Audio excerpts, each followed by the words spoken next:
જવાહર ચાવડા, જેમણે દેશના પ્રધાનમંત્રી નરેન્દ્ર મોદીને લખ્યો પત્ર જેવો સોશિયલ મીડિયામાં વાયરલ થયો, જૂનાગઢ ભાજપમાં આવ્યો ભૂકંપ। પત્રમાં જવાહર ચાવડાએ જૂનાગઢ જિલ્લા ભાજપ પ્રમુખ કિરીટ પટેલને લઈ પીએમ મોદીને કરી કેટલીક ફરિયાદો। એક ફરિયાદ તો એ કે છેલ્લા 9 વર્ષથી જૂનાગઢ જિલ્લા ભાજપ પ્રમુખ પદ પર બિરાજમાન કિરીટ પટેલ એકથી વધુ હોદ્દા સંભાળી રહ્યા છે, જેમાં સામેલ છે બેંકના પ્રમુખ, માર્કેટયાર્ડના પ્રમુખ। જવાહર ચાવડાના મતે સત્તાના દુરુપયોગનું આવું ઉદાહરણ આખા ગુજરાતમાં નહીં જોવા મળે। પત્રમાં જવાહર ચાવડાએ તો કિરીટ પટેલ વિરુદ્ધ સનસનીખેજ આરોપ પણ લગાવ્યા। આ આરોપ છે કૃષ્ણા આર્કેડ નામની બિલ્ડિંગને લઈ।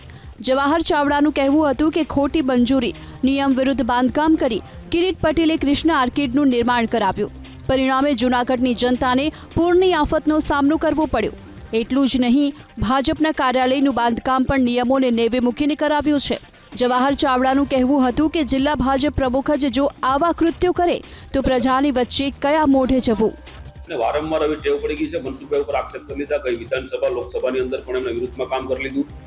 જ્યારે આવી વાત આવે એનું એક એવું રહ્યું છે કે હું હોય તો જ પાર્ટી, અને હંમેશાના માટે પોતે પાર્ટીનું ક્યારેય કામ કર્યું નથી, પોતાનું વ્યક્તિગત કામ કર્યું છે, અને આવા આક્ષેપો કરવાથી ટેવાયેલા છે। હમણાં તમે થોડાક દિવસ પહેલા તમને ખ્યાલ હોય તો એક ટોલ નાકા વિશેનો લેટર બોમ્બ લીક કર્યો હતો કે ત્યારે ગુજરાતના જ્યારે મંત્રી હતા, કેબિનેટ મંત્રી હતા, ત્યારે આ પ્રજાનો અવાજ ઉઠાવવો જોઈએ। આજે તમે સત્તામાં ન હોય ને પછી એવા ખોટી વાહિયાત લેટર કરો તમે, એનાથી થોડા આ તો સસ્તી પ્રસિદ્ધિ મેળવવા માટેનો આ પ્રયાસ છે।